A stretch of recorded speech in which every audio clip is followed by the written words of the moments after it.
There's only one stain master from DuPont. And now, get great savings during DuPont Decorating Dollar Days. Look for this poster at your DuPont Stain Master dealers. This portion of CBS This Morning is sponsored by Ultress from Clairol, the only permanent hair color with a gel colorant. The latest CBS News New York Times poll shows that there seems to be no clear American consensus on abortion. When people were asked if a woman should be allowed an abortion if she wanted one and her doctor approved, 63% said yes and only 24% said no. But when they were asked what their state should do if Roe v. Wade were reversed, 53% favored outlawing abortion in most or all cases, and 43% said it should be legal as it is now. Joining us this morning in a roundtable discussion are Sue Nathanson, a psychologist and author of the book Soul Crisis. Nat Hentoff joins us. He's a writer and social commentator. And Dr. Alan Rosenfield, the Dean of the Columbia University School of Public Health, joins us this morning. Good morning. Good morning. Good morning. Sue, if we can, start talking to you because you had an abortion. Were you married at the time? Yes. Was it an unplanned pregnancy? Yes, it was. And you went through a certain kind of crisis after the pregnancy was terminated.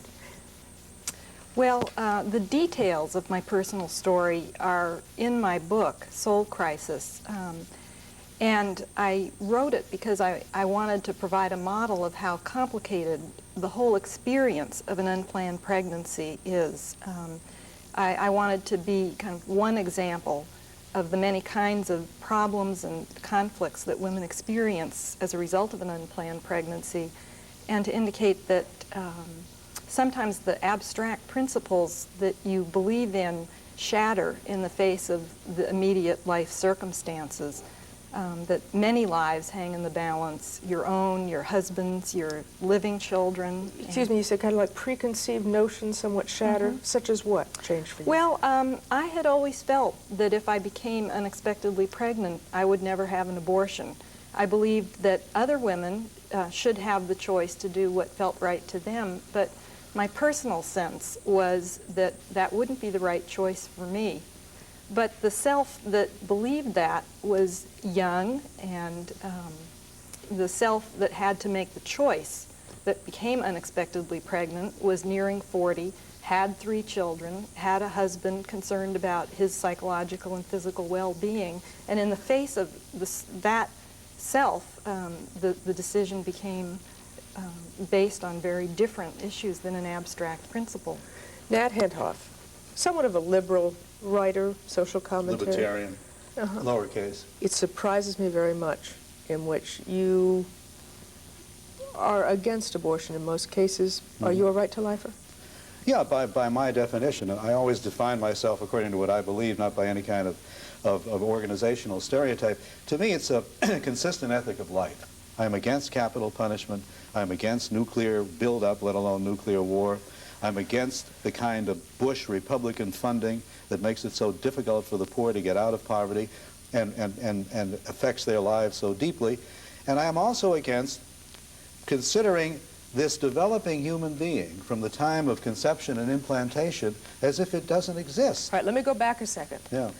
Are you worried about public funding and the fact that the poor may actually lose their right to an abortion in the fact that this decision were overturned today? I think that's a serious problem of inequality. By the way, however, your poll this morning indicated very strongly that most of the poor are against abortion, which indicates once more that the leaders of the pro-abortion rights movement are middle-class and upper-middle-class people telling the poor what's good for them, which doesn't evade your question. Your question is serious, and that's a real problem.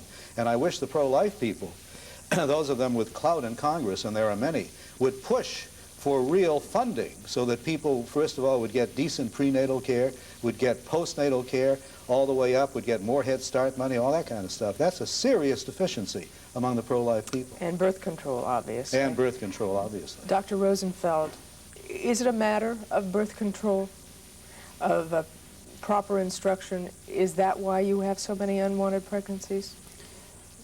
The reasons for unwanted pregnancies are many and complex. I just want to disagree with one thing that Matt Hentoff just said, and that is the poor have stated they're not in favor of the poor, just as middle American and upper income Americans have shown by their going for abortions that they need and want this service as much as any other sector of society. Contraception is not perfect. We don't have the perfect contraceptive. We're going to have failed pregnancies. We're also going to have people who don't use contraception for a variety of reasons. We are always going to have abortion with us, whether it's legal or illegal, and the question really is that we're going to make abortion safe for people. How about RU-486, the abortion pill? RU-486 may be one of the major medical breakthroughs of this in recent decades. It's not going to be available in the near future in the United States, but it is a major new approach, a medical termination of pregnancy at a very early stage. Matt, I know you want to respond to that, but let's take a commercial, and then we'll continue right right. after this. Stay with us. It's 11 before the hour. Well, I've had women come up to me and say, I love being a blonde, too, and how wonderful that women over 40 get to feel good about themselves. They loved the commercial when I said 40 isn't fatal. They just thought that was great. I feel Ultress is a great product.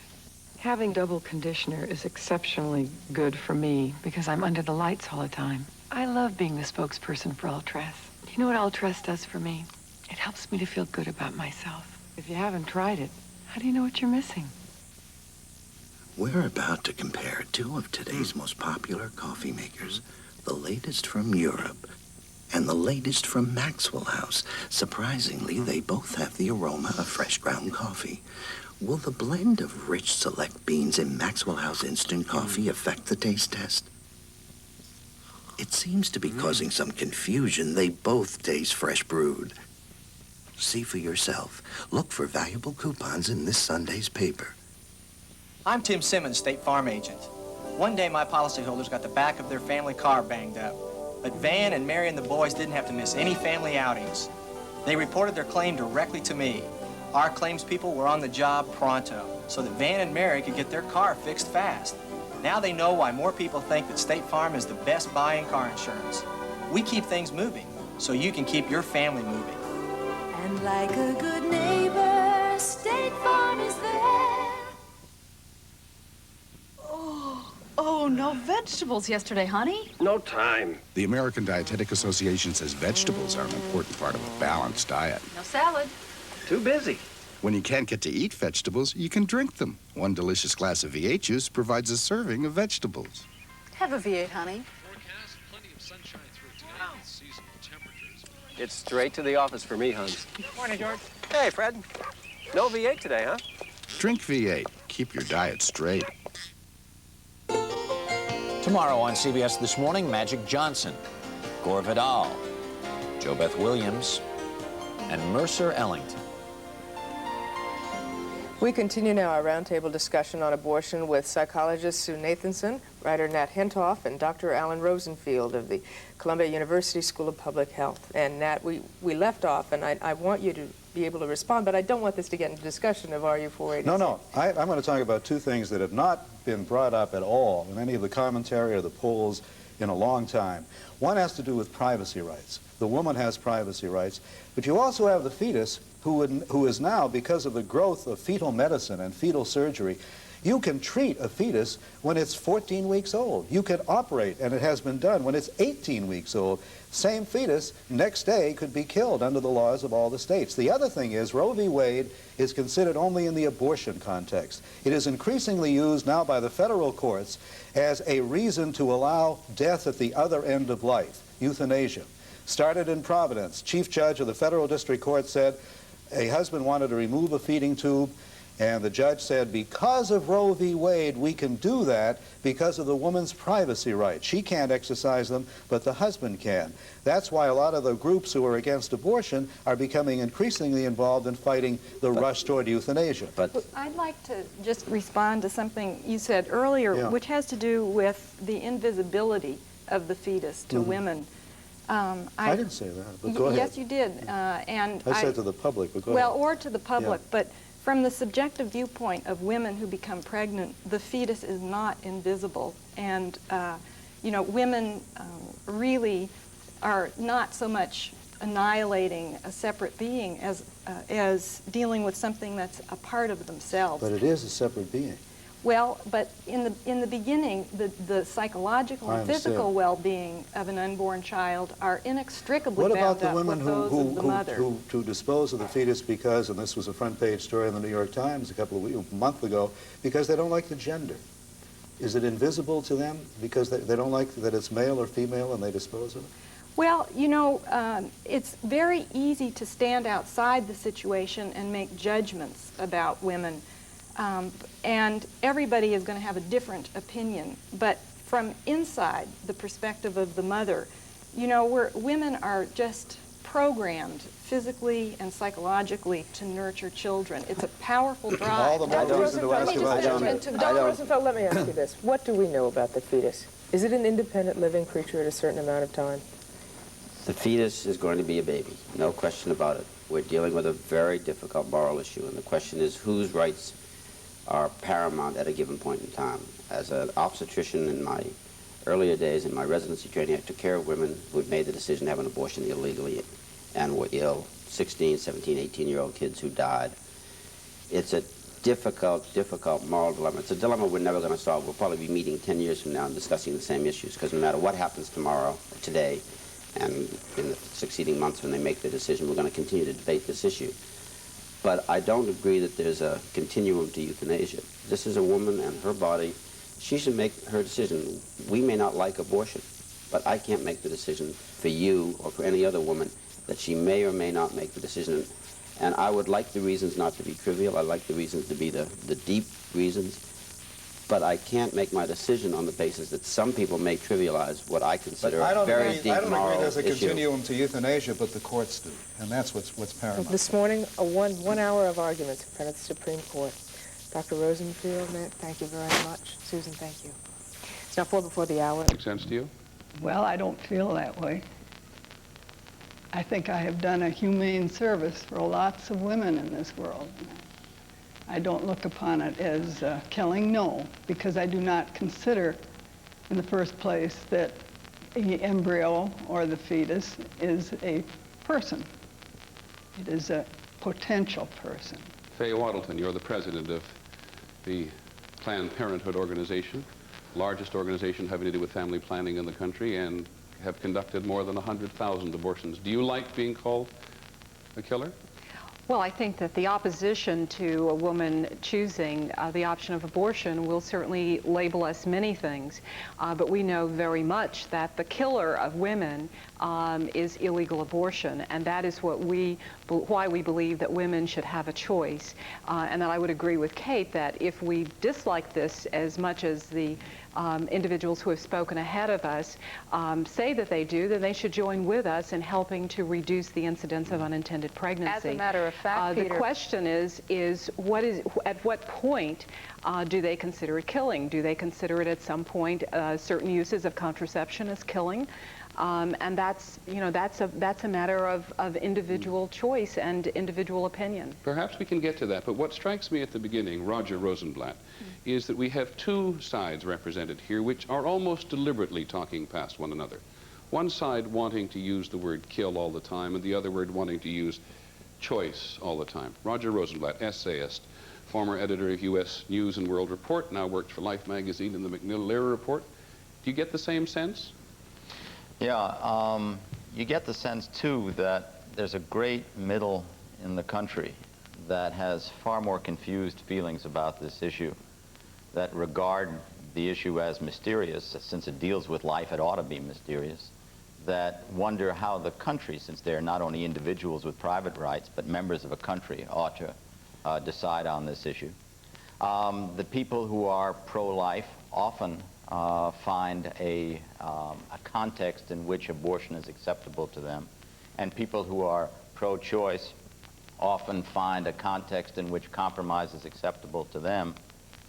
I think what the court may allow us to do, that is the Supreme Court may allow us to do in the various elections that were addressed in the ABC show before our own, is to work it out, to discover not only what we ought to do, but how we feel about this issue. That hasn't been worked out yet. We've moved from extreme to extreme. Roger Rosenblatt has been asked by Random House to write a book on the subject of abortion, and I gather you told him you didn't know what to say. I did not know what to say. So what would you like to learn here this evening? Well, I'd like to know if my premise is correct, that there's a way we can live with this issue, because we sure ought to be able to learn to live with this issue. We are at loggerheads and have been for a long time. There are, as Judge Bork suggested, lots of issues in this country of great importance. It would be awfully nice if we could settle this, but we can't settle it without getting deeper into it first. And that really requires compromise. I mean, one of the things that, by compromise, I don't mean a compromise of moral standards. You don't have to compromise your moral feelings in a democracy to compromise how you behave.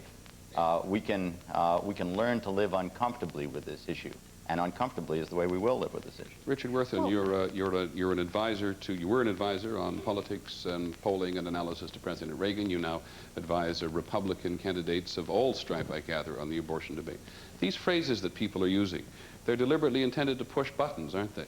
I think many of them are, Peter. It's clear to me that we are in a new civil war in this sense, that what we're finding here is a clash of some very, very basic values, just as the Civil War represented a clash of basic values. Independence of the state, freedom versus preservation of the Union, freedom for the slaves. In this case, we're looking at probably the two most critical and emotional values that people hold, namely the value to choose or choice and the value of life.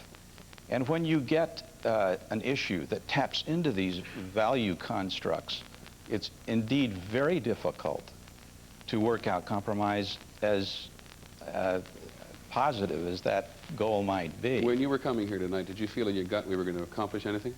I was very hopeful we would, yes. You didn't think it was too emotional that people would just get all roiled up about it as they seem to so often? Well, I'm sure there are going to be some emotions tapped in this next 80 minutes or so. We have found it to be, I must say, a stunningly emotional issue, and as if any of you saw our prime time earlier, you noticed a couple of politicians dealt with. We invited them to come and join us this evening, and they all had scheduling arrangements. We invited the president to come. He had a scheduling conflict. Almost everybody we asked had a scheduling conflict. One of our participants this evening has yet to show up. If he doesn't show up, we'll explain it later. But if you think politicians running away from it was bad, you should have seen advertisers.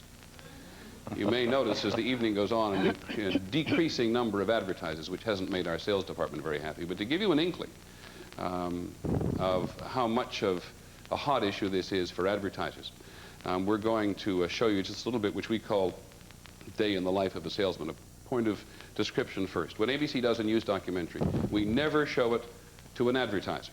Never in advance does an advertiser see what he is being asked to advertise. But in another part of the building, while we were putting this program together, the sales department was trying to sell it. We asked if we could come and record them while they tried. Here's what we saw. Yes, this is Larry Freed at ABC. Is he available? Can we talk about this special coming up? The report is called The New Civil War. We're going to spend the next hour with the most explosive social and political issue in America. No, do it again. Fade it out at 45. I'm not going to say it's not controversial because the subject is controversial. All right, there's some people that may not think there are two sides to the issue at all. Set up the bars, okay? When you think about Peter Jennings and how we're going to do it, it's going to be done so intelligently that, you know, it's going to be a less controversial environment for the message. Be conducted through quiet persuasion by people prepared at least to hear the other point of view.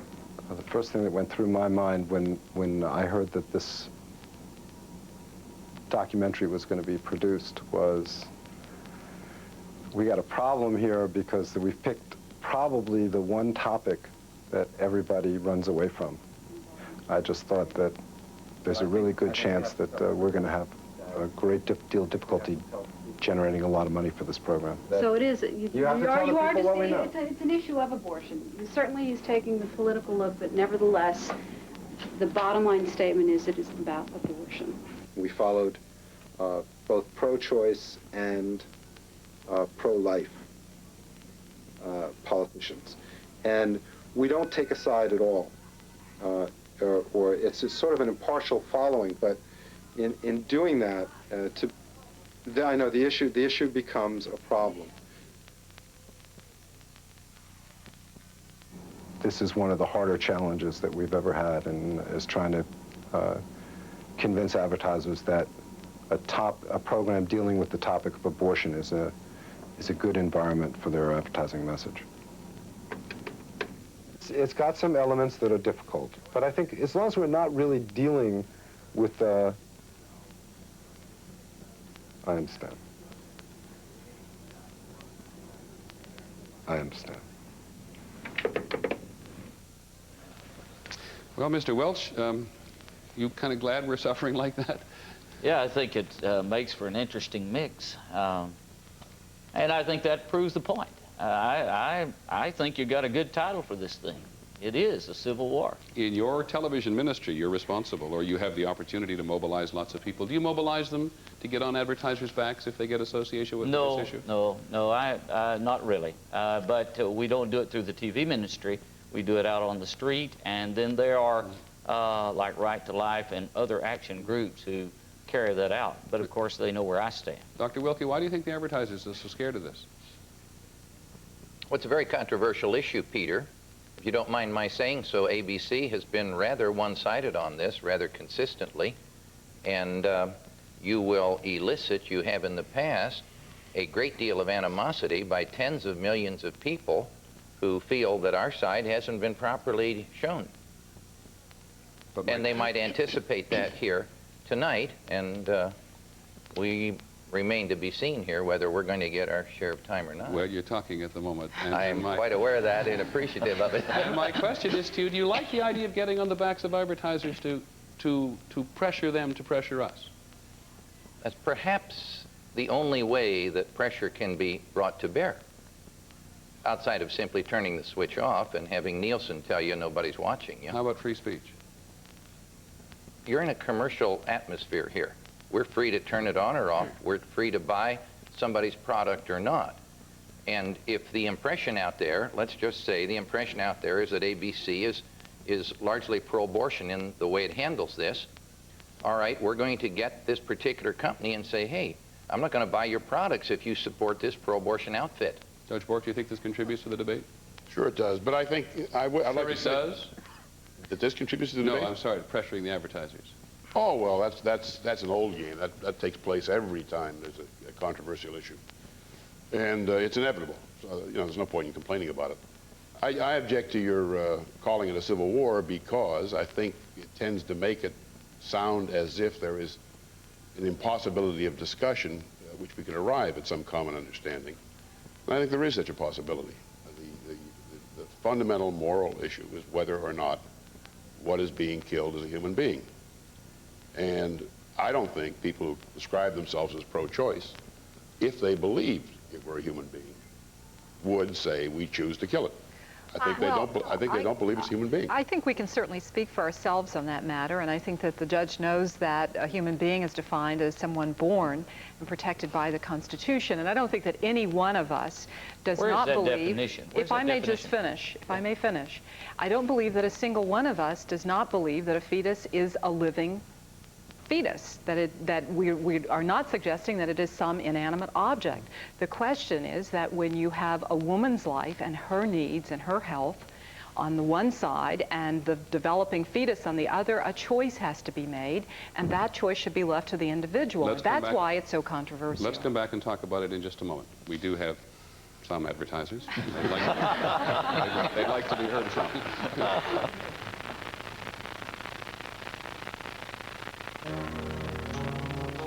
Tonight's ABC News 4, Abortion, the New Civil War, with Peter Jennings. Brought to you by Xerox.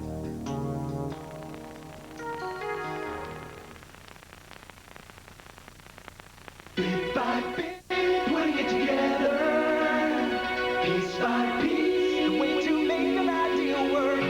Behind every accomplishment is a document that bridges the gap between what can be and what will be. Every moment's contribution, every detail plays a part. Putting it together, that's what counts. Putting together documents that can change the world. Xerox, the document company.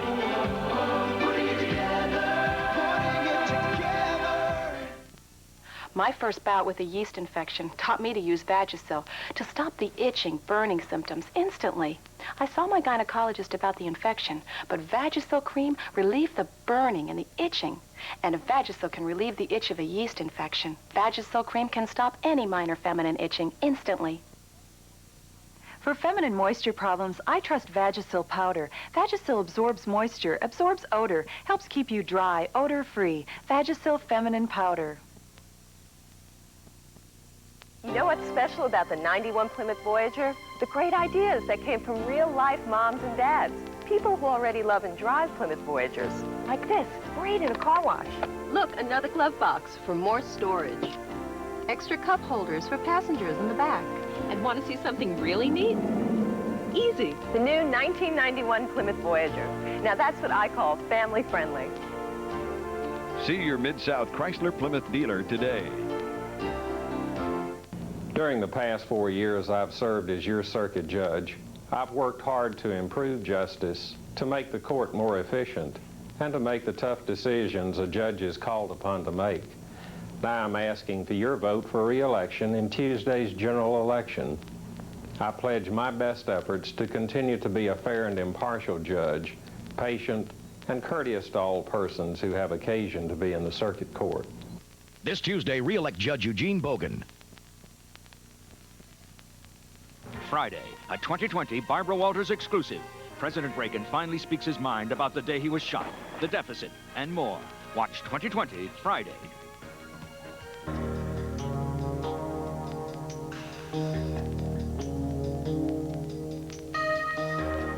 Welcome back to our forum on abortion. We have tried, when choosing statistics tonight, to choose those which we generally believe are accepted by both sides in this abortion debate. 45% of all women, our statistics tell us, will have had one abortion by the time she is 45 years old.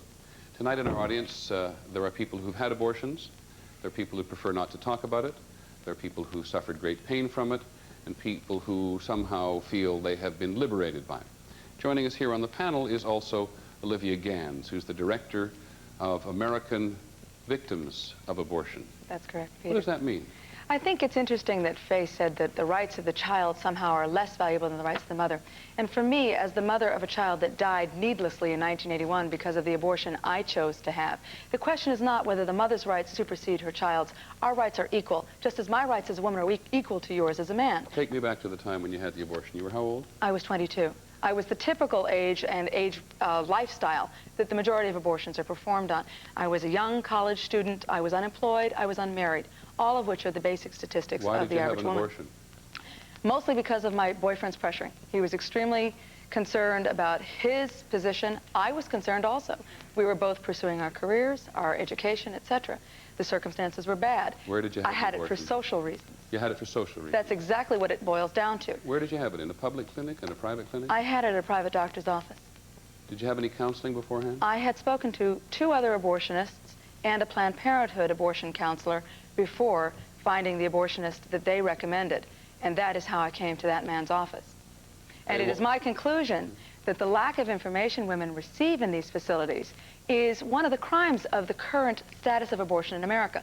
4,000 times a day, women in this country choose abortion, making it the most common surgical procedure American women have. Okay, so if 45% of women up to the age of 45 are going to have abortion, that leaves 55% who haven't had any experience with what you've had. Yes, and I think the other important point that we must make and can't make most stressful this evening is how much women need other options, other alternatives. The pro-life movement sponsors over 3,000 helping centers around the country, including the one that Mary Cunningham Agee Well, we'll come to Mary represents. Cunningham Agee in just a second. Faye Waddleton, you're the, as we said earlier, the president of the largest family planning organization in the United States. You counsel women on abortion? We do. We provide counseling to women on all of the options available to them when they face an unwanted pregnancy. Would you indulge me, both of you, and counsel Ms. Gans?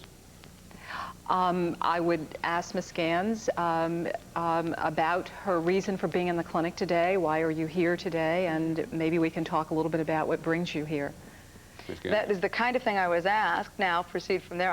I told you that I was unmarried. I told you that I was unwed. I told you that my boyfriend was the main reason I was having this abortion, that he felt I needed to have the abortion, that it was his concern about our circumstances. Well, I think that you probably should consider what your interests are and what your desires are here, and maybe we could look at the options available to you in making your decision, because this is really your decision. It should not be your boyfriend's decision. And now at this point, Peter, I will tell you that that is not the response I received from the particular person who counseled me.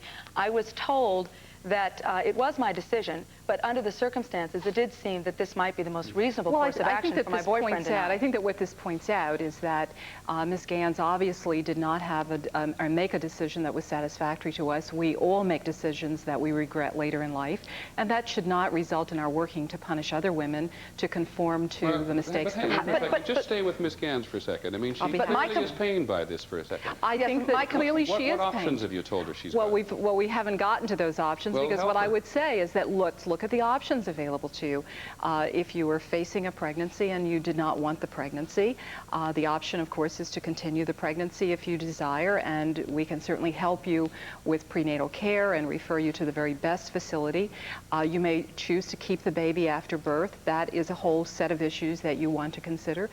You may choose to give up the baby for adoption after birth, and that's another option available to you. Or you may choose to terminate the pregnancy. That is a legal option. Ms. Gans, why These are options. Analysis did you finally Because decide? I did not receive that kind of conversation from the individual who counseled me at Planned Parenthood. Well, what would you have done if you had received it? If I had received it, I would have... You were the one making the decision. Ms. Michaelman, just hang on a second. If I had been adequately counseled in such a sense that I was told what agencies to call if I was interested in other information about carrying my pregnancy to term, what resources were available from my state or my county to carry my child to term as a single parent, and other issues like that, I might have felt more secure. Instead, the particular Planned Parenthood counselor I went to, and this is where Ms. Waddleton has to be answerable as the president of this organization, is I was told, have you made the decision already, therefore? Have you been, I told them... Stop for a second. I told apologize. Them, Stop for just a second. Sorry. Stop for just a second. We'll be right back, and we'll try to get you some further counseling. Okay, well, right that's back, great. I believe I've received better counseling since then.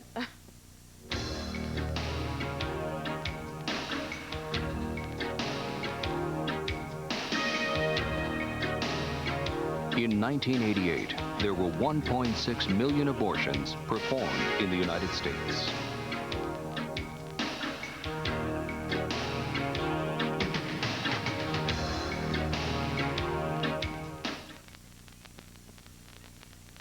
Recently, DuPont announced that its energy unit would pioneer the use of new double-hulled oil tankers in order to safeguard the environment.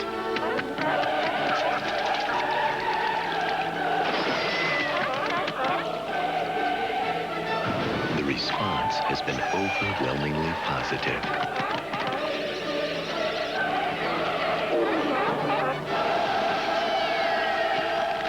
DuPont, better things for better living. We're in luck. Did you know sirloin's only 165 calories and round-tip steaks a mere 157? Where would we be without beef? Out of luck, I'd say. Beef. Real food and luck. Wisconsin. You know, some folks think low price is the most important thing at Meineke Discount Mufflers. Well, price is important, but not nearly as important as service and quality. Truth is, at Meineke, nothing is unimportant.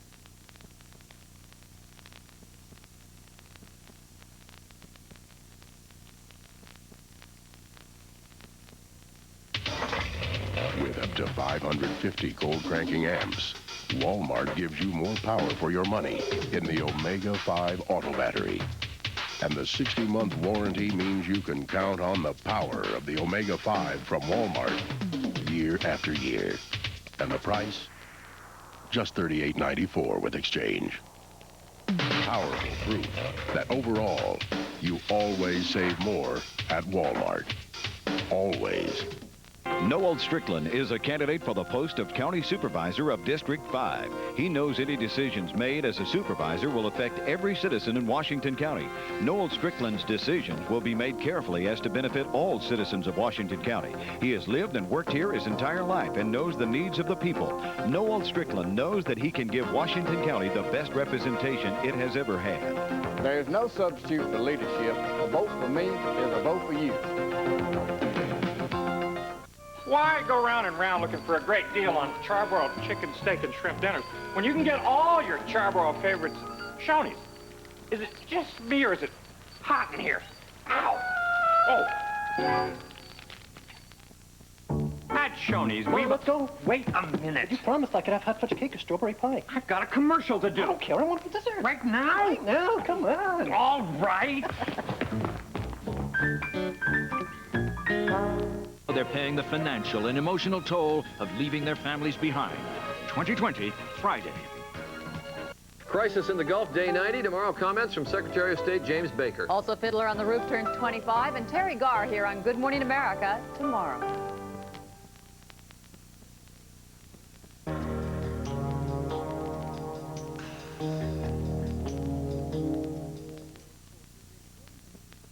Abortion, the new civil war.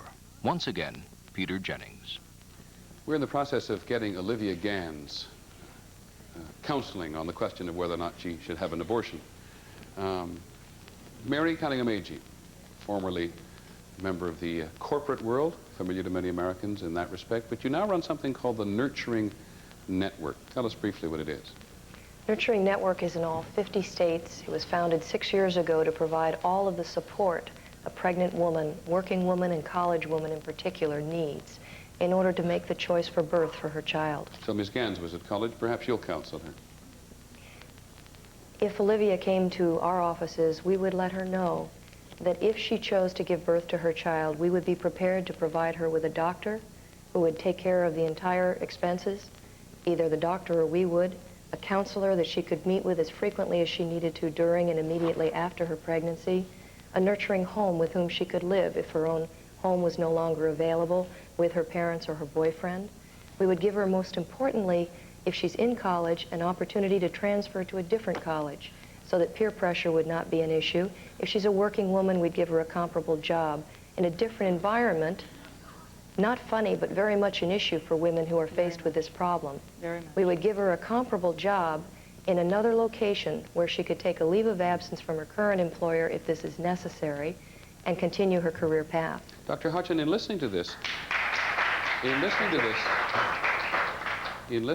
I am struck by, again, the number of abortions you have performed and wonder whether or not, if there were less pressure on people to have abortions and more alternatives available, would there be fewer, do you think? Well, it's a very complex issue. There are many, many valid reasons that a woman has to resort to abortion. It's seldom just one reason. It's usually 3 or 4. And I think this is all very well. The nurturing program's wonderful, but it just doesn't begin to cover the problem. There are 1.5 million done, and it would be impossible for a nurturing network to take care of those 1.5 million women. Could I respond? Well, I think there is a lot more that we can do, including programs like this, that offer supports to women, financial support to ensure that women who want to have children have the supports necessary, medical care available to women so that we don't have infants die. There's a lot more we can do, both as a government, as private people. But that doesn't, I mean, that's all necessary. And in fact, as I started the program discussing the fact that we're really working on the wrong problem here. It's not abortion, it's the unintended pregnancy problem that we should have, that we should address as a policy. But all of the supports in the world are important.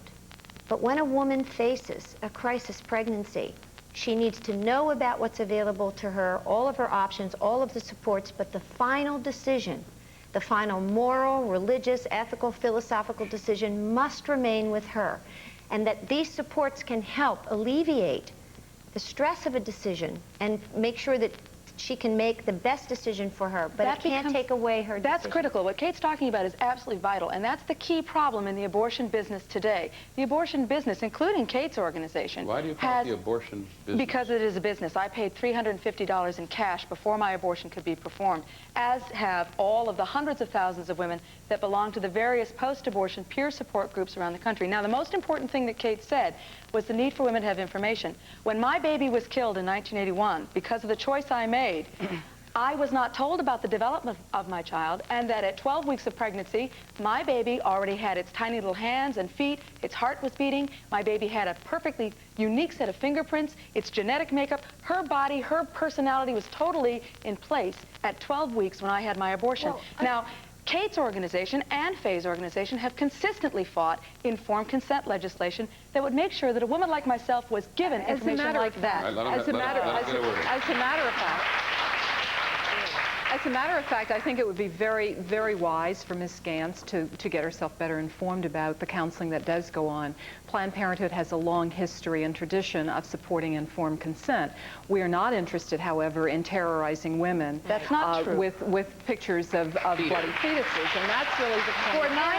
For 9 years, I have directed. It's really unfortunate that you're for 9 years. Ms. For 9 years. Ms. Gantz, For 9 years. And one last comment. You had your shot. For 9 years, I have worked with women who claim that Planned Parenthood and other pro-abortion agencies did not provide them information. For 9 years in the United States and abroad, where Planned Parenthood and its affiliates have sponsored pro-abortion activities, the women I've worked with have not received this information. That's critical. Now have you had your shot? Yes, okay. thank you. Ms. Waddleton, go on. Ms. Gantz, I think that once again, I would urge you to get better informed before you make such fallacious charges. But the point is that yes, women should be informed, and they should be given all of the information that helps them to make an informed decision. That's really why we have fought the Bush administration's proposal to withhold information, and while we think these kind of discussions are important, because we do believe that people should be informed, your experience should not be interpreted on everyone else. I have a different personal experience in my life, and I plead for the right to make my choice, just as I respect your right to make your choice. That's the compromise Then position. I hope that Planned Parenthood and National Right to Life... Linda Bird Franke is just dying to get in here. Ms. Franke, let me reintroduce you, or at least try to reintroduce you. Ms. Franke is a political candidate, a candidate for political office. On the question of choice, we'll come to that when we talk about politics. You're also a supporter of something called East End Choice at the eastern end of New York State and Long Island. You're Correct. dying to say something, but well... Well, I want to speak not as a politician and not as the founder of East End Choice, but as the author of The Ambivalence of Abortion, which I wrote in 1976. And really, Ms. Gantz, it does appear that you fit a certain sort of personality. When you had your abortion, you blame it on somebody else. It wasn't your choice, it was your boyfriend's fault. Let's start with that. The second issue is that you now are in a position to have completed that pregnancy. Your situation has changed, you're older, perhaps you're more settled, you're making money, what have you, and very often women project backwards when they are able, indeed, to have a wanted pregnancy and chastise themselves for an unwanted pregnancy, which they had to end because their circumstances couldn't support it. Peter, there's a tremendous difference here that is not being brought out here. If we take, let me use numbers a little bit loosely, but if we take 100 women who walk into... You set yourself up for that one. That's fine. If we take 100 women that walk into a Planned Parenthood abortion facility, about 98 are going to get abortions. If we take those same 100 women who mistakenly go into a problem pregnancy center thinking that it is an abortion clinic, 80% will change their mind. Help me here. Now, that's not a loose figure. Help me, problem pregnancy center. A problem pregnancy center is a woman helping center that doesn't advertise that it's pro-life. It merely says pregnant and troubled, free pregnancy tests while you wait. Women go into those places in droves. They think they're going to get an abortion. How much is it? And they're not told lies. They've long since learned not to do that. They're told, well, we want to do a pregnancy test. If you wish, you can see a slide set, a little video here while we do your pregnancy test. All that slide set does is describe fetal development, which they don't get from Planned Parenthood, give the options, which they didn't get from Planned Parenthood, talk about what Mary Cunningham AG just said, we'll get a home for you and so forth, show legitimate scientific pictures of the development of the unborn baby, Let them hear the heartbeat, which is there already at 6 weeks that you can listen to. Given information, given alternatives, 4 out of 5 change their minds. And I'm here to say... Fine, stop for just a second. 4 out of 5 change their minds. Do they not get all this information at Planned Parenthood? Well, absolutely not. Ms. Waddleton?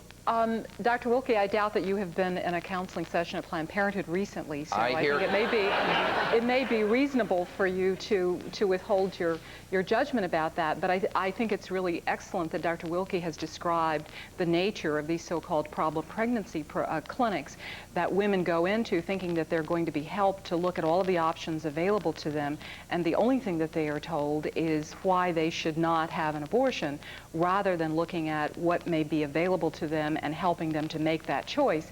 And many women feel offended, they feel invaded, and they often leave the centers quite frightened.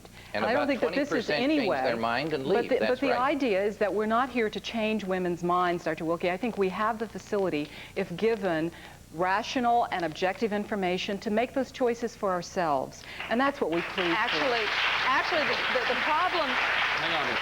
Okay.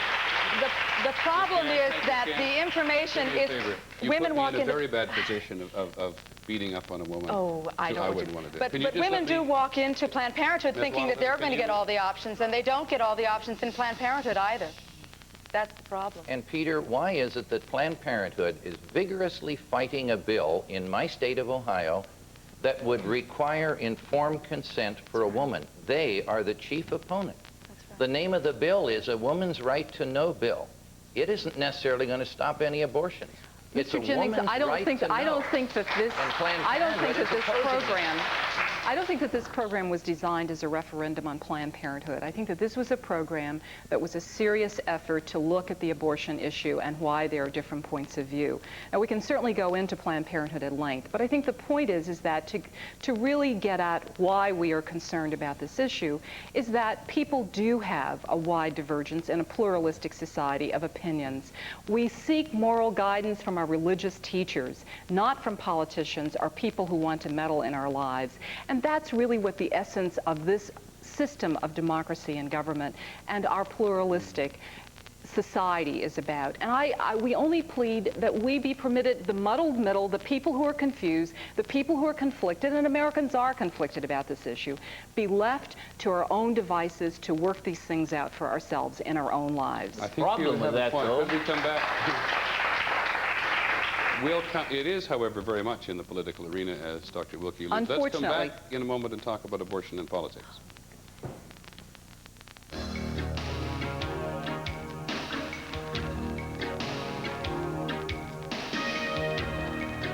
Of the 1.5 million babies born each year following unwanted pregnancy, only 2% are put up for adoption.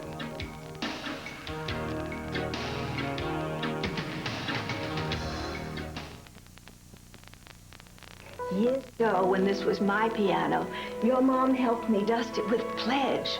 It's had a beautiful shine every week and every year with no buildup. Oh, but she did leave a few fingerprints. Now that it's ours, I use Touchable Pledge, so smears just disappear. With Touchable Pledge, the shine stays, but the smears disappear. Oh, I remember teaching someone that same song. Pledge, no buildup, touchable shine. Also in a trigger spray bottle. If you sometimes feel like an underdog in business, here's a whole new way to compete. Make one phone call to Sprint and a telecommunications specialist will custom design a small business package just for you. It'll have all the cutting-edge technology that only big business used to be able to afford. 10,000 by the 30. We're in business. So you can get to be one of those big, rich companies that everybody resents.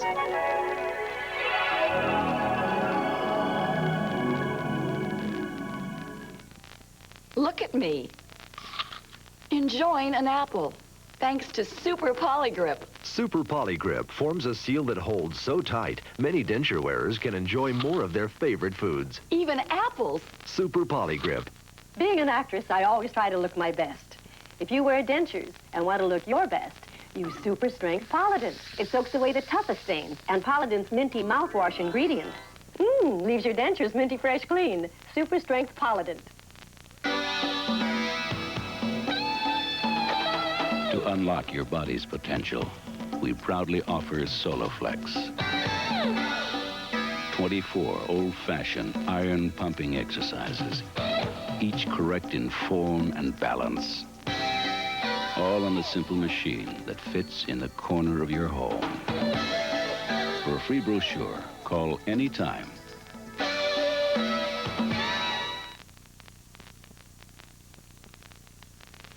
Hi, I've just finished an ABC movie called I'll Take Romance, and to celebrate, we're searching for America's funniest and most romantic man. If you're him, send me a short video showing why to Linda Evans, America's Funniest People, Box 1881, Hollywood 90078. Tapes must be received by November 5th, and on November 25th, a winner will be chosen by the studio audience of America's Funniest People. He'll have dinner with me and receive a role in a Hollywood production. This is Linda Evans for Superpower 6, WABG TV.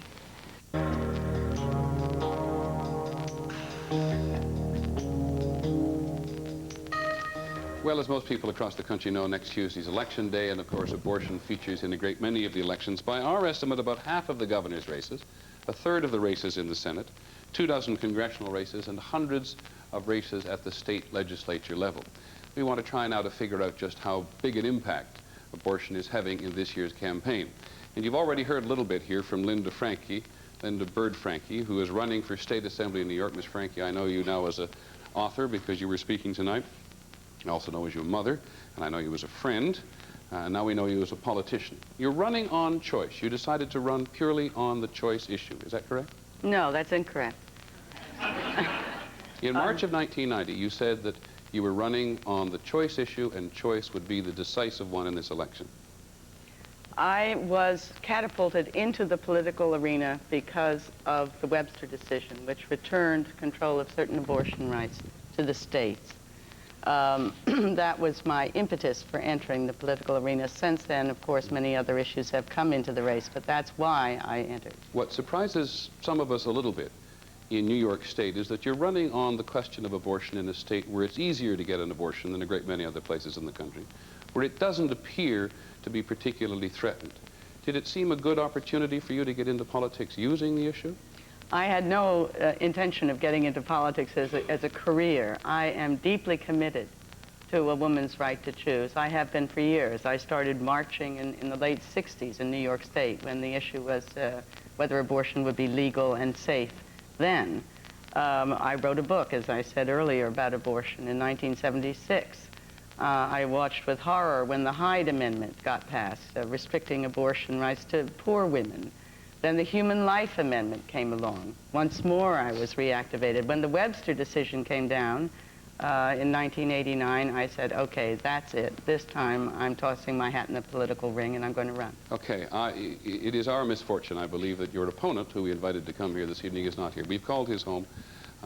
He's supposed to be on his way here, so there doesn't appear to be any nefarious reason for why he's not here. But with the help of Mr. Worthland, who advises Republicans in the main, can we try to figure out how we should go about this debate with Ms. Franke on the campaign trail? John Bain believes in parental notification. If he were sitting here, I think he would say, my 13-year-old daughter needs permission to get her ears pierced. The least that should happen is the parent should be notified. What's wrong with that, Ms. Franke? Well, if you're really concerned about the health of your child, you would not support parental consent. I think this is really a very, very troublesome issue and one that disturbs me a great deal. I have two daughters of my own, as you know, and one would really like to think that one's daughter could come to them in such a crisis as an unwanted pregnancy.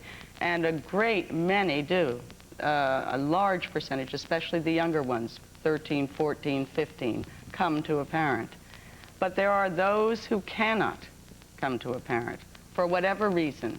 Now, there's a lot of talk about dysfunctional families, you know, that perhaps there's incest, perhaps there's drug addiction, perhaps there, you know. But we also have to consider the family, as we have in Indianapolis, the case of a young girl, 17 years old, who loved her parents too much to tell them that indeed. Do you take all that time to explain all that on the campaign trail? I need as much time as I can to explain this, because this is a very troublesome issue, that we're of not going parental to give you consent. too much time on the campaign trail, I assume, to go into it at great depth. Now, help me, Mr. Worthland, because I've never voted against abortion funds, I believe, in the state. How do I deal with Ms. Frankie? Well, I think there are two or three things, Peter, that you should be advised about. First, I am, of course, Mr. Behan. All right. Mr. Behan, the first thing I'd tell you is that of all of the issues that Americans are considering, this issue attracts more single-issue voters than anything else. About 9% of Americans say they vote solely on the issue who are pro-choice, and 9% who vote solely on the basis of pro-life.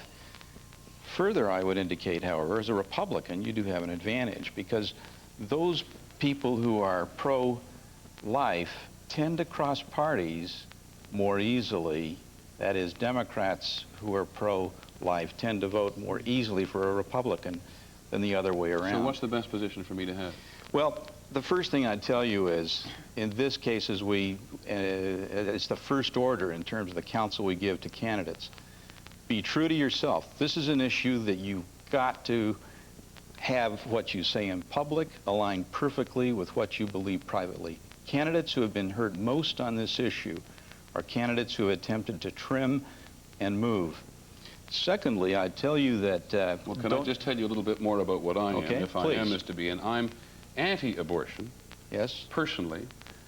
But Roe v. Wade is the law of the land.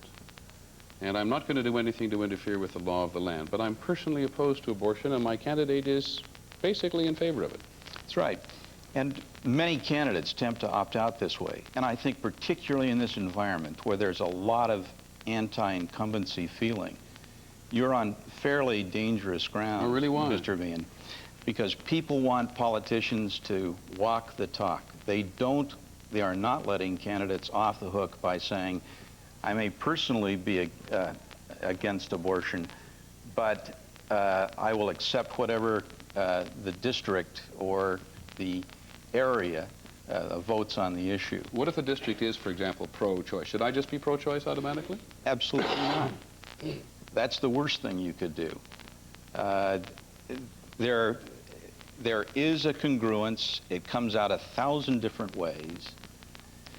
If you are not saying what you believe, you're more vulnerable than even taking an unpopular position. Well, the truth of the matter is, in my race with Miss Frankie, she's all completely pro-choice, and it isn't even a big issue. It's taxes and the war in the Gulf, which is much more important. Now, do I have her? Not necessarily. It depends upon a lot of other things. And you've just arrived at your position, if I can point that out to you, Mr. Behan. When we started this campaign, you were not at all supportive of the law of the land. You were saying that you were against abortion, and you didn't know how you would vote if it came before you in the New York State Assembly. I think we're replaying your campaign, which is slightly unfair to Mr. Behan, as I do not know his whole history here. No, but it just comes right up to now, the position being that he would But you think I'm on bad ground if I'm personally opposed to it, but I'm prepared to support the law of the land, which is Roe v. Wade? That's becoming more and more untenable for politicians to opt out in that particular fashion. Should I change my mind? What happens if I change my mind to the voter? You are in deep trouble.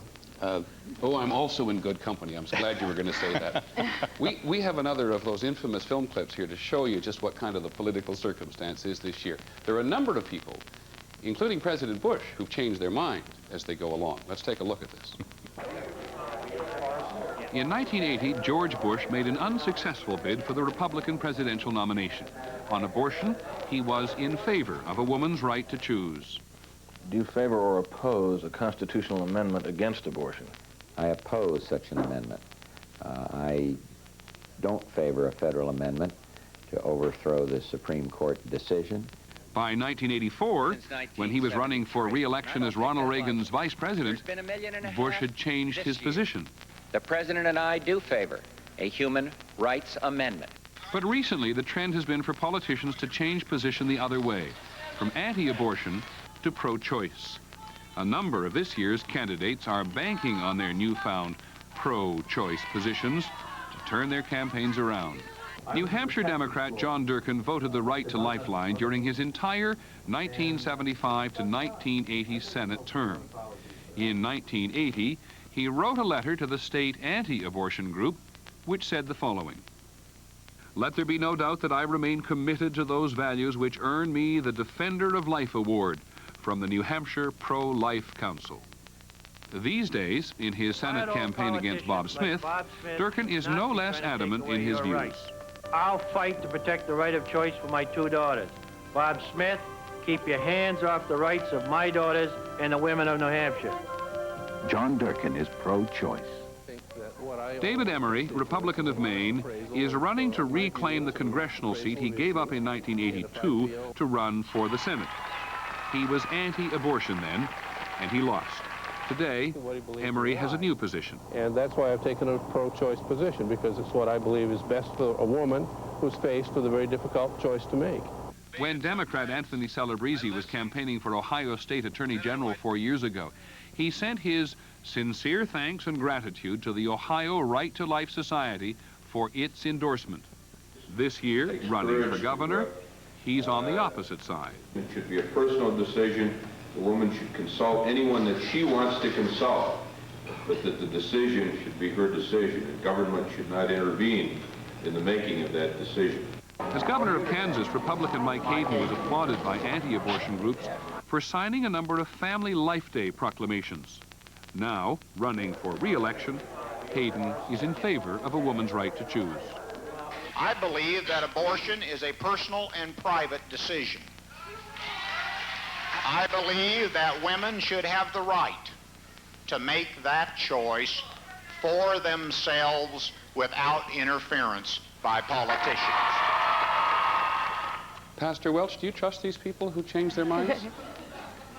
Absolutely not at all.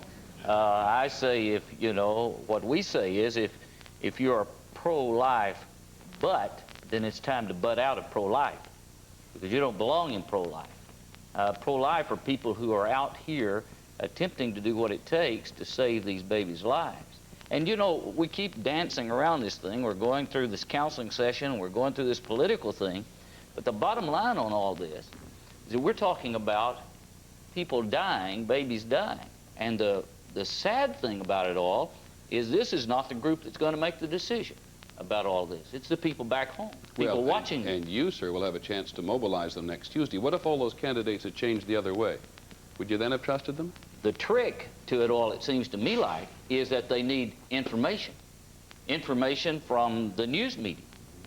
If this is a civil war, and I believe you're right, contrary to what others have said, then the media should do, and I would hope you would do it, you should do the same thing with this civil war that you did with Vietnam, that you did with, that you'll do with the Middle East, that you did with Ethiopia. You should bring the blood and guts of this thing into the living room of the home. But we you're slightly,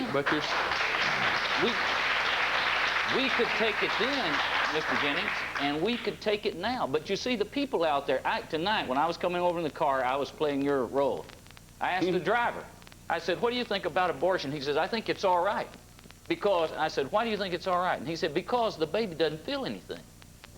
And I said, no, the baby does feel anything. Pastor Welch, you're evading the issue. Forgive me for interrupting. You were in our primetime hour, sat there with a disengaged lever from a ballot box in your hand. I'm not evading, I may misunderstood. And you said, this is the bottom line. Absolutely. This is what counts. Right. Now, I just asked you, if you could mobilize all those people next Tuesday and they had changed the other way, would you then trust them and support them? I don't understand the question. If they'd gone from being pro-choice to pro-life, as we've decided the titles, would you then have supported them? Yes, absolutely. Absolutely. Because you know why? How come you trust politicians if they go one way but not the other? I don't, only to the extent that they understand the facts. Like the guy in the taxi cab, that was my point. He had never come to grips with the fact that this is somebody dying and suffering. And a lot of politicians are that way. And I agree with Judge Bork. I think a lot of people on the choice side do not understand this is blood, guts, agony, and death, and there's a pile of body parts, arms, and legs out there. The news media, Mr. Jennings, let me finish this.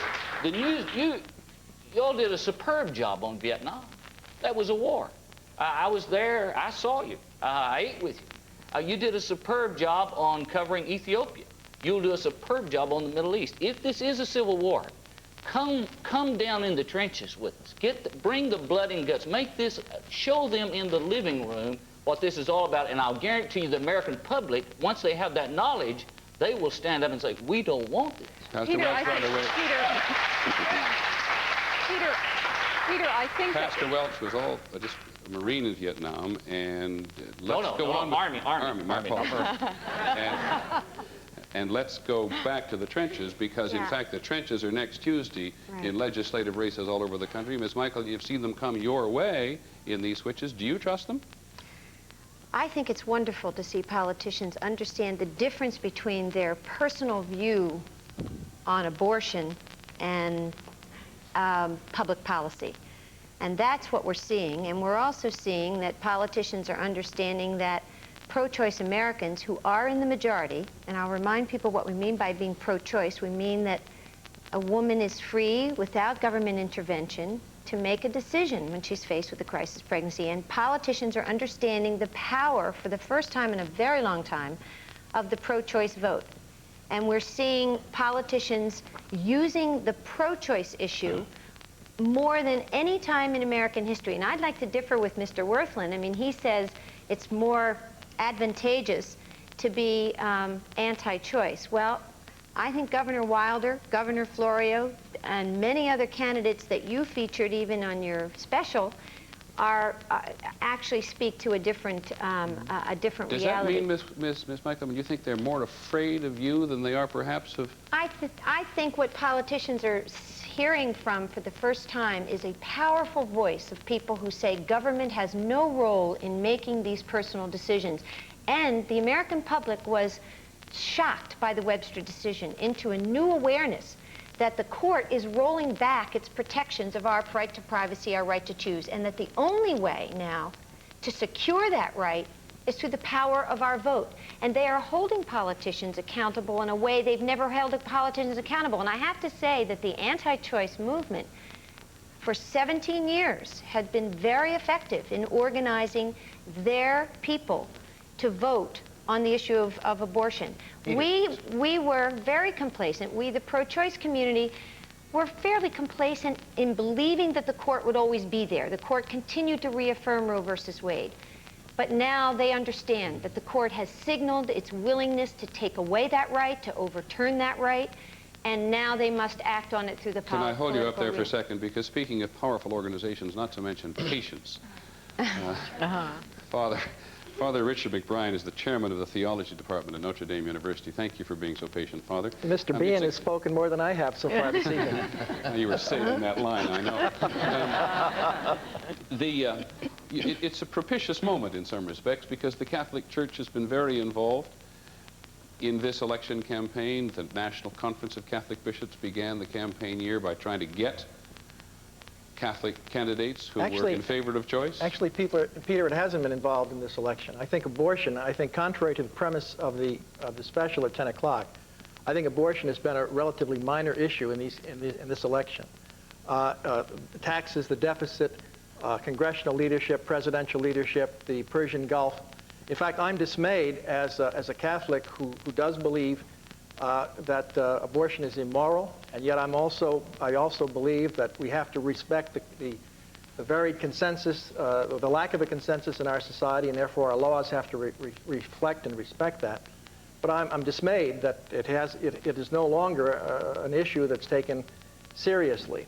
But as a matter of fact, the American bishops have been relatively silent this year. I think they found that some of their activities in the public forum were counterproductive. I think earlier this year, for example, mention of excommunication, mention of withdrawal of the right to communion, actually was a benefit to the politician. Mario Cuomo, whom I respect for many, many reasons, Governor of New York, is running this year without even the slightest. He's always been really probably the most despised politician in the Catholic pro-life movement. He's got to walk away. I mean, the pro-life candidate in New York isn't even going to get 2%. It is sometimes said that Governor Cuomo is the only person who can run on that and get away with it. Well, no, others are running. Others have done the same thing. I mean, look at the governorships in Massachusetts, in Texas, and California. They're high stakes. The high stakes are not over abortion. The high stakes are over who's going to control the state legislatures to control the reapportionment in those states. So that I think the Ms. Michaelman, do you agree the extraordinary thing is that this, abortion is not a dominant issue in this Peter, campaign. let me, do you agree with this, Ms. Michaelman, that this is not an issue in this campaign? I didn't say it's not an issue. I It's said not a to the dominant extent issue. that we've talked about it?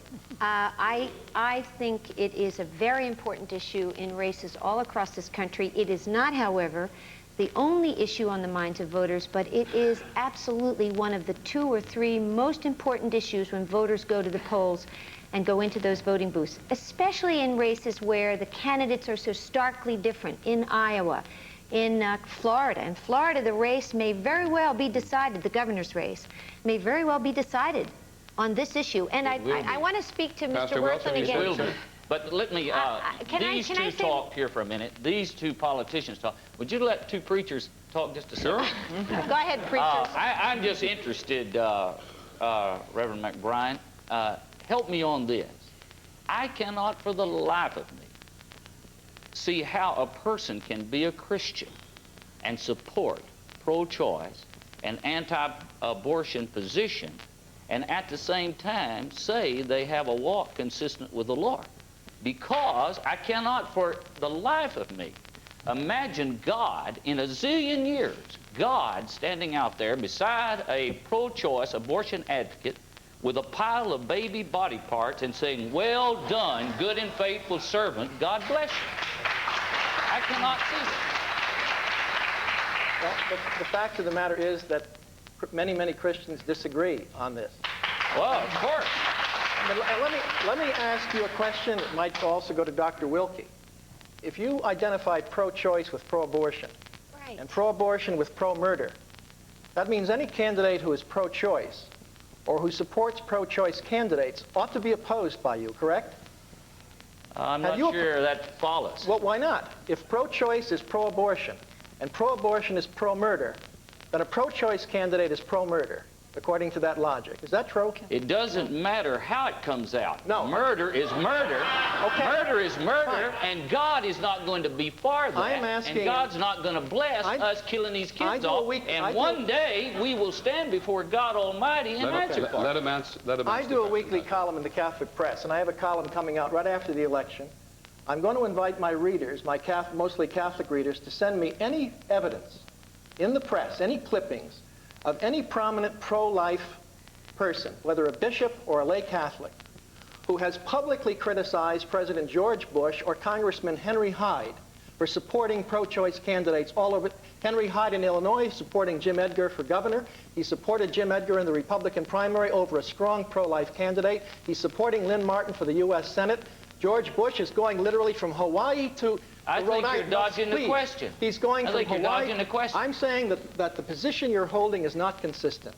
That if we really are serious, that we're dealing here with pro-choice equals pro-abortion equals pro-murder, then we should be after every politician, not just liberal Democrats. We should hold George Bush's feet to the fire. You're talking politicians. I'm talking Jesus. I'm talking consistency. Talk to me about that a little bit. I heard politics here and I heard politics here. Let's me and you talk about this while these people... And I'm a person, as a Catholic and as a person of faith, I believe that abortion is immoral. I'm concerned about the ineptitude of the pro-life movement. I'm concerned about it because it's inconsistent. It's politically inconsistent. It's politically partisan. You let George Bush off the hook. No, I'm concerned about innocent babies dying. You're avoiding my point. No, that is the point. You're letting George Bush off the hook. Dying, you're letting Henry Hyde off the hook. Yeah, they would take you seriously just a second? If you were let me please get into this. Okay. First of all, this was incorrect in saying that George Bush opposed an amendment to the Constitution. Right after he was nominated, I spent several hours with George Bush up at Kennebunkport, and we had a long talk. And when that day was over, in witness of a lot of other people, I asked him where he was. He was in favor of an amendment to the Constitution that would reverse Roe versus Wade. He was opposed to the use of anybody's tax money to kill unborn babies, except when the life of the mother was involved. The only thing he didn't approve was a federal human life amendment that would mandate protection across all of the states. And there is where he did move in 4 years. He moved from saying, I oppose Roe versus Wade, and I'll return that freedom back to the people of each state to determine how to regulate abortion. He moved to say this is such a basic civil rights issue, such a basic human rights issue, that he then came our way and said, under the Constitution, we should protect these babies. Are we making any headway here? May I ask Father McBride a question? When Henry Hyde, for example, went out and supported, you say, a pro-choice candidate, was his opponent pro-life? Yes, in the Republican primary, yes. He was? Yes. Roger Rosenblatt, are we making any headway here? Making a little headway, I think. I was very interested in Father McBride saying that while he didn't change his moral stance about abortion, that if I understood you right, that you appreciate an atmosphere in which a consensus is uncertain, and that felt that the laws ought to reflect that uncertain consensus. Yes. That seems to me a beginning of a very sensible way to Do you have any go sense, listening here this evening, that either of these very powerful groups is prepared to make any room for the other? Well, not in the terms in which we've been talking now, and some of us have a greater proximity to God than others, so they engage in a conversation that others are not privy. But that can be helped, by the way. Thank you. But perhaps after the show. Yeah, right. Yes. Certainly after this commercial. Thank you very much. We'll be right back, sir.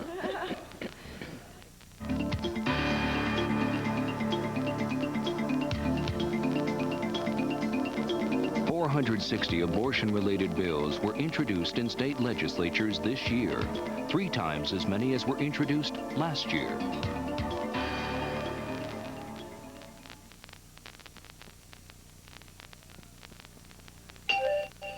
I remember when I was a young man, my father telling me about the Yakima Indians. Their culture and history were one of America's greatest glories. Well, now I got the time to see it for myself. Of course, affording it's another matter. I wasn't sure I could make it, but AARP helped with discounts on hotels, motels, even the car I rented. So here I am. And you know what? My father was right. AARP, making a difference. Sir, I'm here at my own request. Why? I've always wanted to see the frontier. It begins with a soldier named John Dunbar.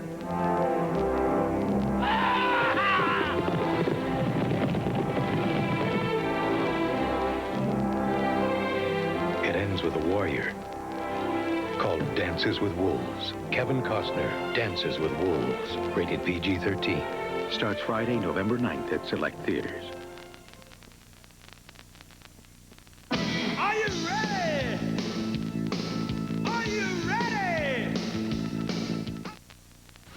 Trains. American Classic, just $24.99. Fred sells stereos. Grand Prix, only $69.47. Fred, dishes? No! Palmolive, just 99 cents. Fred knows value. Breck, your choice, 99 cents. 4 bars of Jergens, just $1. Northern bathroom tissue, just 49 cents with a $10 purchase. Fred knows how to give away the store. Fred's, the friendly store where the dollar buys more. Look around America, tell me what is there on the ground. America seems like everywhere. Every day we throw away a little of ourselves. It's time to care, pitch in and share. You know we can help. Don't mess with America. We gotta be aware. We gotta treat her with care. Recycle America.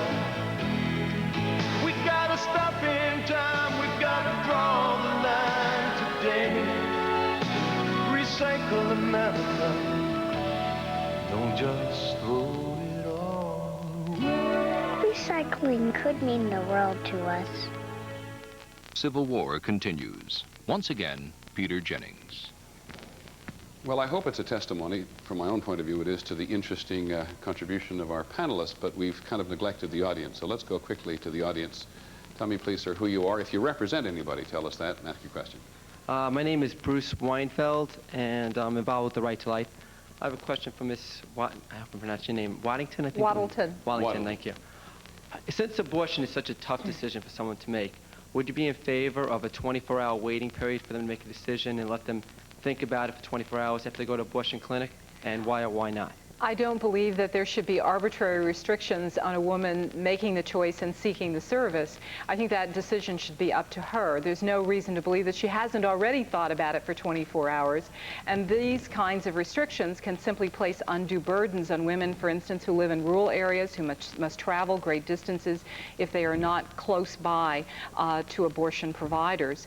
But I think that your question raises a very important point that seems to have been lost very much here tonight, and that there's been no discussion about women. Right. We talk about fetuses and we talk about what is being killed. A lot of these people dying. The point is that women died when abortion was illegal. Legality only means that women now do not die. And we plead for you to understand that this is an issue. We plead for your understanding. We plead for your understanding that this is an issue about women and our need to make these choices and to be able to carry out our decisions without my having to be forced to practice your God.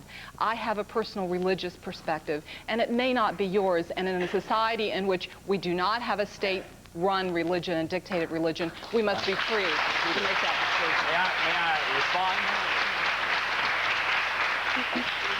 We have a question right here. Yes, ma'am. My name is Angela Padilla, and I'm at Columbia Law School. I'm a Bible-believing Christian, and I also support a woman's right to choose legal abortion. My question is this. To whom? Given to the pastor and also to the priest, please, and anyone else. My question is this. Given the fact that our Lord Jesus did not preach against abortion, given the fact that the apostles did not write about it, and given the fact that the only biblical reference to abortion or anything close to it is in Exodus, which puts a higher value on the life of the mother than on the life of the fetus, how can you say that it is unchristian to be pro-choice? And how can you impose your Christianity and your theological perspective on all of those of us who are as devout Christians as you are? Pastor Welch. Thank you. What I said was this, is that I do not think it's possible to live a godly life and call yourself a Christian. And a lot of people, you know, are Christian but do not live a godly life. I said that is not possible if you are stacking up baby bodies. Now, to answer the question is all you got to do is look at the life of Christ. You've made a good point. You don't see. Christ goes about doing good, loving people, caring for them. He didn't want to get rid of the man by the pool who had been crippled for 38 years. He wasn't in favor of him being aborted. He wanted him, he was okay for him to be there. He still had a life worth living. And I tell you, many people in this world today would have been shut out 20 years ago, but they've got a life worth living today. Father McBride. Well, you'll notice the pastor wasn't able to cite a text. There is no mention of abortion in the New Testament, which doesn't mean, however, I'm not now about to take your side, but there is no mention of it. But there is an awful lot about the value of life and about innocent people and about helpless people and about marginalized people. Now, to get from there those general values about human dignity, especially the dignity of the poor and the oppressed and the marginalized, to get from there to saying abortion is always immoral, one has to draw a series of arguments. It's not self-evident. And the thing that bothers me, even as a Catholic who believes, who's satisfied that abortion is immoral on its face, it is obviously not self-evident. We haven't obviously made the case. In the meantime, before the case has been made, we have to accept the actual pluralistic nature of our society, and the laws have to reflect the pluralistic nature of our society. It's not a matter, I would strongly oppose any implication, it's not a matter of imposing religious belief. It's a matter of imposing a particular moral view. It took us an awful long time to get the moral view that slavery and then apartheid in America was wrong. It took an awful long time.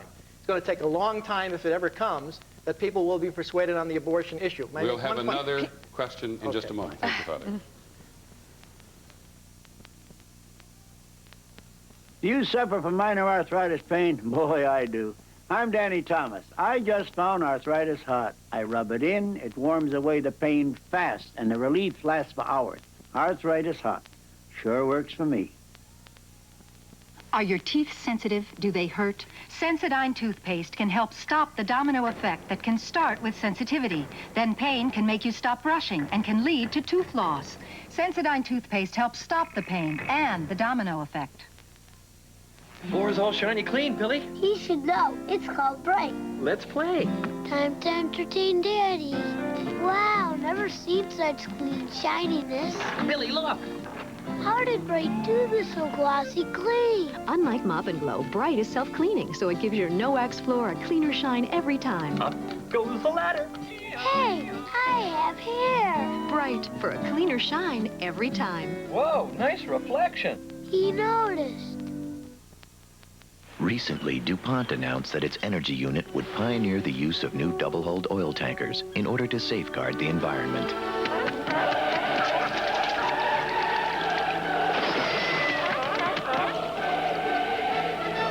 The response has been overwhelmingly positive.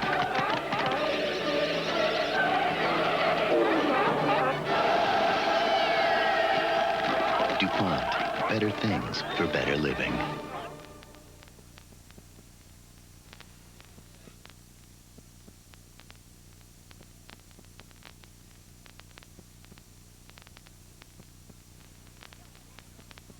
Join us for the Delta Sportsman, Thursdays at 10 on Newswatch 6, sponsored by your Cottonland Chevy dealers. Coast Guard to base, pursuing suspect vessel.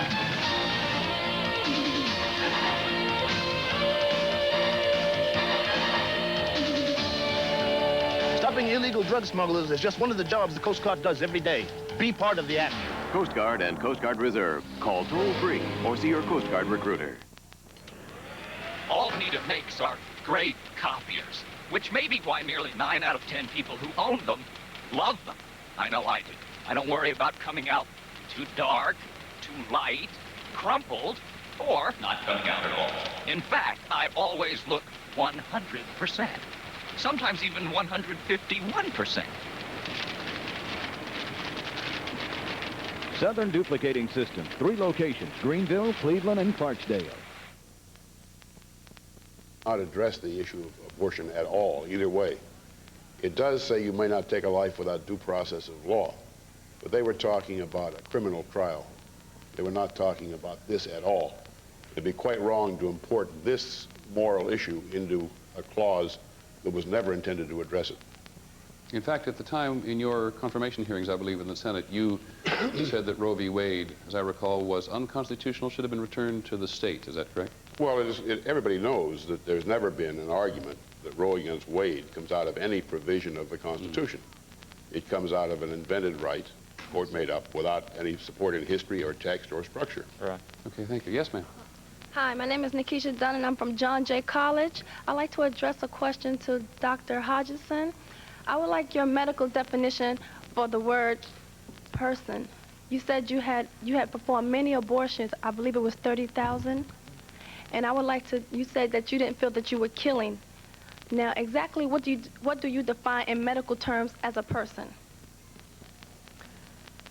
I don't believe there is a medical definition of person, but it means, it implies certainly we don't deny that the fetus or the embryo is human, but personhood implies a great deal more. A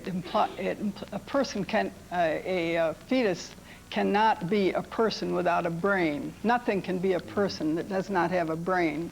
And a fetus does not have a brain that is functional until at least 30 weeks. Oh, that's wrong. That's Peter, a that's fantasy. simply incorrect. We're not talking about, in that case, you can kill unconscious people. What we're talking about here is life, yes, from the beginning, not dead. Human, yes, 46 human chromosomes, not a rabbit. Boy or girl, right from the start, complete and intact, yes. Judge Bork, how does the law, the brain starts beating define it? The brain starts beating at 8 weeks. The brain is traceable. Judge Bork, forgive me. Well, but there's a just tell us what the law says for the moment. Well, the law is not a monolithic thing that has one answer. That. But just tell us, when does the law decide that life begins now in terms of when one may have an abortion? Well, you mean the constitutional decision in Roe against Wade? Well, they said at the end of the second trimester, the state could prevent abortion for having an interest in the life of the fetus. But after the Webster decision, that is all up in the air. Okay, thank you. That's all I wanted to know. The law of the land still says that abortion is legal through all 9 months of pregnancy in all 50 states, and that's a critical point. Ms. Gans, you're depriving this poor young woman of a chance to ask you a question. Well, I've finished my comment, Peter. Thank you. Yes, ma'am. My name is Eva Jerome, and I attend Columbia College, and I'd like to direct my question to the men on this panel. If you were having the babies, would there be this much effort to control reproductive freedom? Good. Let me answer that.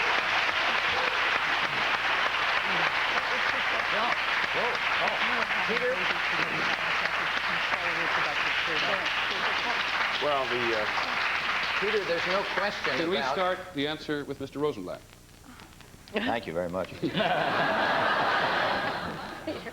What's the famous quote?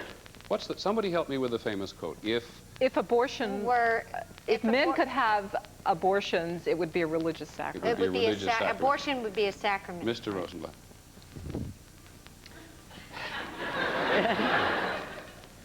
I'm beginning to feel some of the pain involved.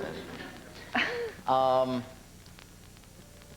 guess I have to answer your question somewhat indirectly, but it comes down to the question of whether this is an issue controlled by men and an exertion of the power of men over women, which I believe is what you're driving at. And there's no question that state legislatures to whom this issue is going to be thrown are also controlled by men, so things aren't going to change a great deal by the fact that it's going to go from the Supreme Court to the states, or it's likely to go do it. But I don't know that the issue itself has helped a great deal by defining it as a woman's issue versus a man's issue. It is clearly a woman's issue in terms of the central activity of birth. But we are, men and women, part of the same body politic.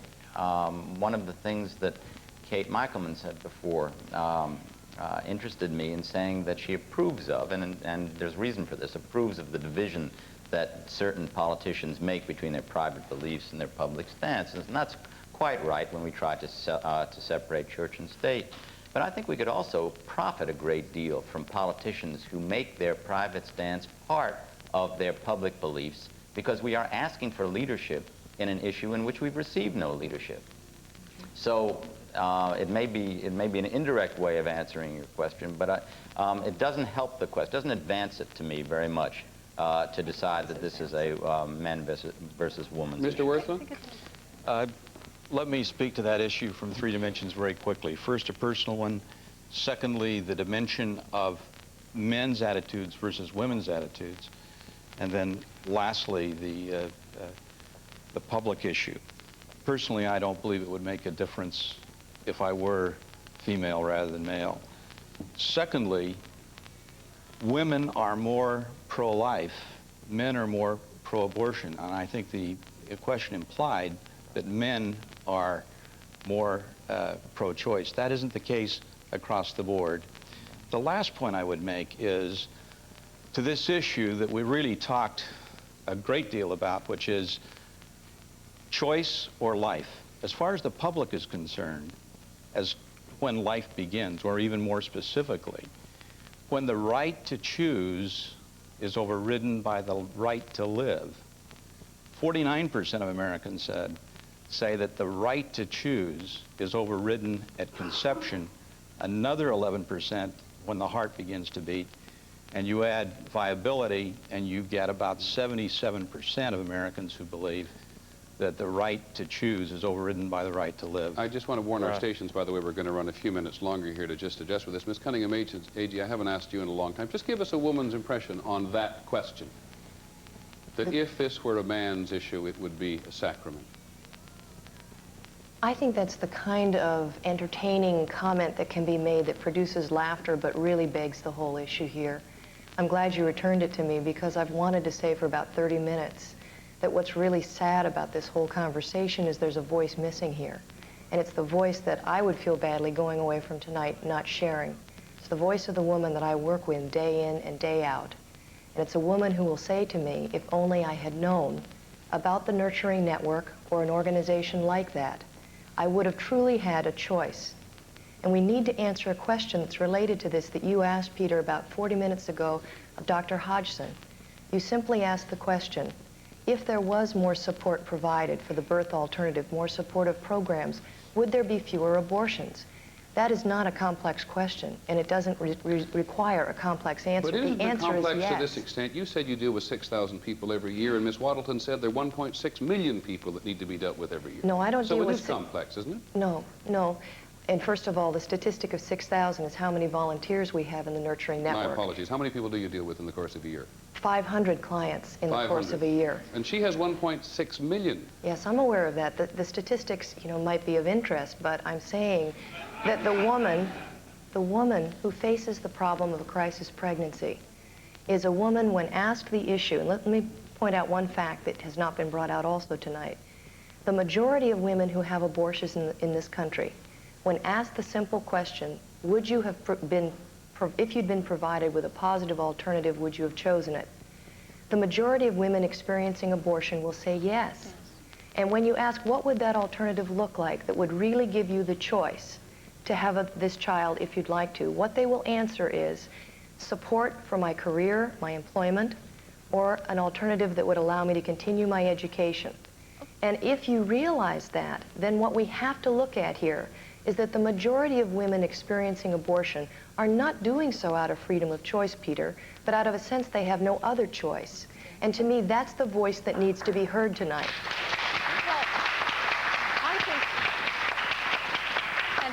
I think that earlier I said... Indulge me for just a moment. We have to make one more break, and then we'll come right back. You know, people drive into my Meineke shop for a low price, and they get it. But I own this business, and I know the price isn't the only important thing. Service is important. Quality workmanship and attention to detail are important. Top-notch parts are important. In fact, at Meineke Discount Mufflers, nothing is unimportant. That's why the only thing we discount is price. At my shop and all the independently owned Meinekes nationwide, nothing is unimportant. Who are you going to have a conversation with? The older phone company or the phone company that's changed everything? Sprint has all the basic services AT&T has, but Sprint has 100% fiber optic sound quality and better overall savings. I can give you instant credit. You might not save a fortune, but you might as well have it. I mean, wouldn't you rather have the money than AT&T?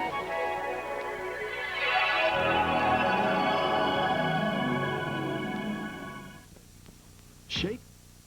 Oh, man. Capture the essence of the country. Flowers, herbs, fruits and spice. That's Glade Carpet Potpourri. A fresh new scent, very light. It helps eliminate tough pet and smoking odors Shake it out. with the natural scent of the country. Glade Carpet Potpourri. Shake out that country scent with Glade Carpet Potpourri. Shake it out. Glade Carpet Potpourri. Shake it out. Oh, man. What a hit. Yeah, right. We interrupt this broadcast to bring you a special report from Saudi Arabia. Oh, come on. I don't believe it. Jeez. Gus, I'm sorry. His father called this afternoon. He lost his whole life savings in that savings and loan mess. I'll go talk to him. Thanks. Hey, buddy, what's going on? What's going on? I'll tell you what's going on. My dad's been wiped out. My friends are losing their jobs. My kids think pollution and drugs are normal. And every time I turn on TV, some nut's trying to take over the world. You can't even agree if it's right or wrong to burn the American flag. You want to know what's going on? Hey, there's an election coming up. At least we can vote. Vote? Why? Daddy, what's wrong? I'm scared. Fridays on ABC. We are just about done, but before we go, we'd like to project forward just a little bit, beyond next Tuesday's election, to ask a couple of people here at least what they think we'll be arguing about in 5 years from now. Ms. Franke, do you think we'll still be having precisely the same conversation 5 years from now? Oh, I certainly hope not. No, the emphasis should be on the living, caring for those children and families that we already have. We're the only Western industrialized country without a family leave from employment. if we have a sick child. Do you think that'll change in the next 5 years? Oh, I certainly hope so. Father McBride, do you think we'll be having the same debate? I hope not, too, and I really do.